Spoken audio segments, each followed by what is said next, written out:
Albert II, de nom complet Albert Alexandre Louis-Pierre Grimaldi, né le 14 mars 1958, est prince de Monaco et figure marquante de l'histoire de ce royaume. Il est le fils du prince Rainier III et de la reine Grace Kelly, icône du cinéma hollywoodien. Depuis son accession au trône en 2005, Albert II n'a cessé de s'efforcer d'entretenir et de développer l'image de Monaco en tant que centre culturel, touristique et économique. Il est un amoureux du sport, notamment des courses automobiles et des sports d'hiver, et s'intéresse également beaucoup aux questions d'environnement et de développement durable. Cependant, la vie du prince s'est heurtée à un défi majeur lorsqu'on lui a diagnostiqué un grave cancer du poumon. Sa maladie s'est récemment aggravée, nécessitant des soins d'urgence. Bien qu'il ait courageusement combattu sa maladie, Albert II n'a pas survécu la nuit dernière et est décédé à l'hôpital. La nouvelle de son décès a choqué non seulement Monaco mais aussi le monde entier. On se souvient d'Albert II non seulement pour son rôle politique, mais aussi pour ses grandes contributions à la société et à la culture. Il a fondé la Fondation Prince Albert II de Monaco en 2006, axée sur des questions telles que la protection de l'environnement, le changement climatique et le développement durable.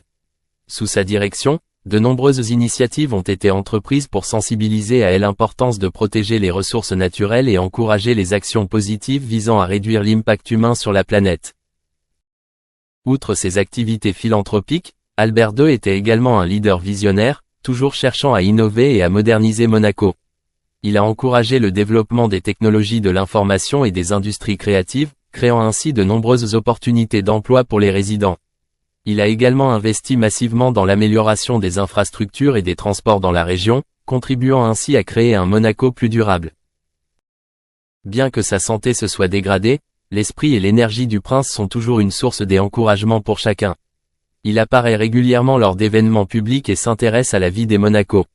Son décès a non seulement laissé une tristesse dans le cœur du peuple, mais a également constitué une grande perte pour la communauté internationale, où il était considéré comme un leader pionnier et compatissant.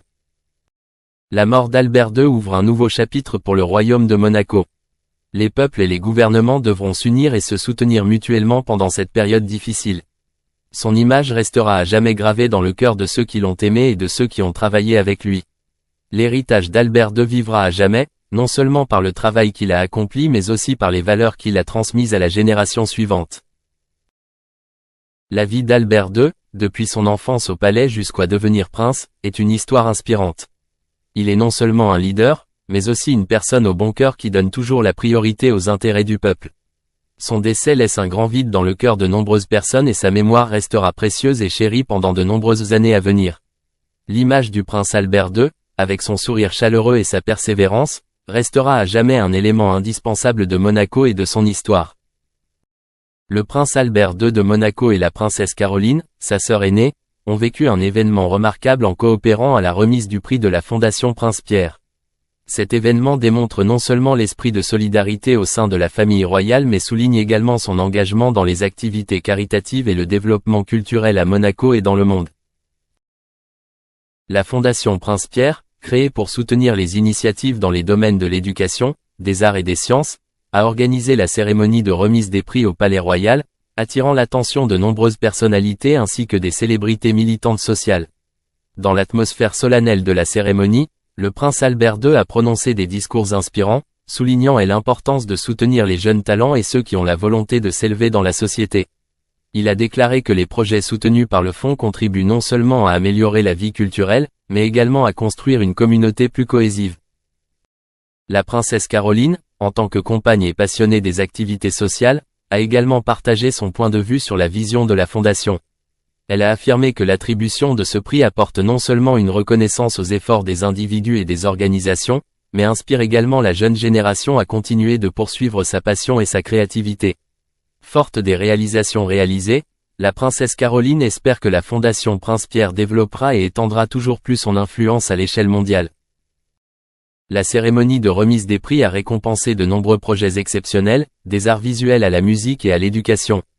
Les lauréats sont des individus et des groupes qui ont apporté une contribution significative à la société, faisant preuve d'une créativité et d'un dévouement continu. L'événement n'est pas seulement une cérémonie de remise de prix régulière, mais aussi une occasion d'interagir, de se connecter et de partager de nouvelles idées. Le prince Albert II et la princesse Caroline ont créé une atmosphère chaleureuse et conviviale, encourageant les interactions entre personnalités célèbres et personnes influentes de la société. Ils ont pris le temps de discuter avec les participants, d'écouter leurs histoires et d'encourager leurs efforts. Leur attention et leur dévouement s'expriment non seulement par des paroles mais aussi par des actions, motivant les jeunes à participer à des activités créatives et caritatives. La cérémonie s'est terminée dans une ambiance joyeuse, avec de nombreux sourires et des promesses de soutien continu aux initiatives humanitaires et culturelles.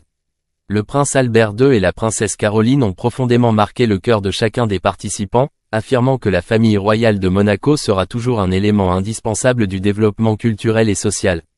Grâce à de telles activités, ils maintiennent non seulement la tradition caritative de la famille, mais inspirent également la jeune génération, les encourageant à poursuivre leurs rêves et à contribuer à la communauté. Le prince Albert II de Monaco et l'immersion musicale de la Shekara à Tanger. Le prince Albert II a vécu une expérience unique à Tanger, au Maroc, où il s'est immergé dans la musique de Shekara. Le Shekara, un genre de musique traditionnelle populaire dans le nord du Maroc, est souvent associé à des danses rythmées et à des instruments de musique uniques. La combinaison de sons, de rythmes et d'ambiance festive a attiré le prince, l'aidant à apprécier profondément la riche identité culturelle de cette région. En assistant à une représentation de Shekara dans l'une des auditoriums historiques de Tanger, le prince Albert II a pu ressentir l'atmosphère vibrante de cette musique. Les artistes ont présenté au public un espace rempli de couleurs et de sons, des danses gracieuses des danseurs au son mélodieux des instruments traditionnels tels que le oud et la sitar. Le prince, vêtu d'un élégant costume, n'a pas pu résister à l'attrait de la musique et s'est immergé dans l'ambiance festive, démontrant son respect et son admiration pour la diversité culturelle du Maroc. Tanger, avec sa situation géographique particulière entre l'Europe et l'Afrique, est une ville avec une longue histoire et a été témoin du croisement de nombreuses cultures. Pour le prince Albert II, visiter cette ville n'est pas simplement un voyage, mais aussi une opportunité d'apprendre et de se connecter avec les valeurs culturelles uniques de ce pays. Sa présence au spectacle de Shekara signifiait non seulement un échange culturel, mais démontrait également son engagement en faveur de la préservation et du développement des formes d'art traditionnelles. Pendant le spectacle, le prince a montré un grand intérêt pour les représentations. Il écoutait les mélodies grondantes et parfois, lui et les artistes dansaient même sur la musique. Ses sourires et ses yeux excités montraient sa passion pour la musique et son amour pour l'art. Grâce à la musique, il était connecté aux âmes des gens d'ici, ressentant leurs sentiments et leurs aspirations. Par ailleurs, le prince Albert II a également eu l'occasion de discuter avec des artistes et producteurs de musique locaux, exprimant son intérêt pour le développement de la scène musicale traditionnelle marocaine. Il a souligné l'importance de préserver et de promouvoir les valeurs culturelles, affirmant que la musique n'est pas seulement un moyen de divertissement mais aussi un pont entre les cultures, aidant les gens à mieux se comprendre. Cette soirée à Tanger est devenue un souvenir mémorable dans le voyage du prince Albert II, non seulement à cause de la musique mais aussi à cause de la chaleur et de l'affection des gens présents. Son immersion dans la musique Shekara a montré que la culture et l'art ont le pouvoir magique d'effacer toutes les frontières, rapprochant les gens, quelle que soit leur origine ou leur nationalité. Le prince Albert II est reparti l'âme plus riche, rempli des sons et des émotions du spectacle, et est certain qu'il reviendra à Tanger pour continuer à explorer et expérimenter les autres élèves de l'école, et il séchait souvent les cours pour aller jouer à Sefton Park. Heureusement, une gentille voisine, Mary Maguire Crawford, qui était comme une grande sœur pour Ringo, a commencé à lui donner des cours 2 fois par semaine. Avec son aide, Ringo commence à rattraper ses camarades. Cependant, en 1953, il tombe à nouveau malade, cette fois de la tuberculose. Pour se rétablir, il doit passer 2 ans dans un sanatorium, une sorte d'hôpital pour les personnes souffrant de maladies chroniques. Malgré ces obstacles, les premières expériences de Ringo ont fait de lui l'homme tenace qu'il est aujourd'hui. Ses parents lui ont inculqué la passion de la musique. Cette passion l'a conduit à devenir l'un des batteurs les plus célèbres du monde, en tant que membre des Beatles. Une nouvelle curiosité. Pendant son séjour à l'hôpital, l'équipe médicale s'est efforcée d'occuper les jeunes sans qu'ils s'ennuient. Elle encourageait les patients à rejoindre l'orchestre de l'hôpital. C'est là que Ringo a rencontré pour la première fois des instruments à percussion. Comme il n'avait pas de vrai tambour, il tapait sur les armoires à côté de son lit avec une maillotche faite maison à partir d'une bobine de coton. Ce geste élémentaire a éveillé son intérêt pour la batterie. La passion de Ringo pour la batterie s'est ensuite rapidement développée. Crawford, un voisin sympathique, lui a offert un CD de la chanson Bedtime for Drums d'Alan Ainsworth pour l'aider à récupérer. Ringo a dit par la suite que je faisais partie de l'orchestre de l'hôpital. C'est là que j'ai vraiment commencé à jouer. Après cela, je n'ai plus jamais désiré autre chose. Bien que ses grands-parents lui aient offert divers instruments tels qu'une mandoline, un banjo et un harmonica, et qu'il y ait un piano à la maison, il ne s'intéressait à aucun d'entre eux.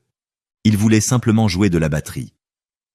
Ringo fréquente Saint-Silas, une école primaire de l'église d'Angleterre située près de chez lui. Ses élèves le surnommaient Lazare, car il avait été très malade et s'était ensuite rétabli. Plus tard, il est allé à l'école secondaire moderne de Dinglevale. Il excelle dans les arts plastiques et le théâtre, tout en appréciant les cours pratiques tels que la mécanique. Cependant, comme il a passé beaucoup de temps à l'hôpital, il a pris du retard à l'école et n'a pas pu passer le test de qualification 11 plus requis pour entrer à la Grammar School.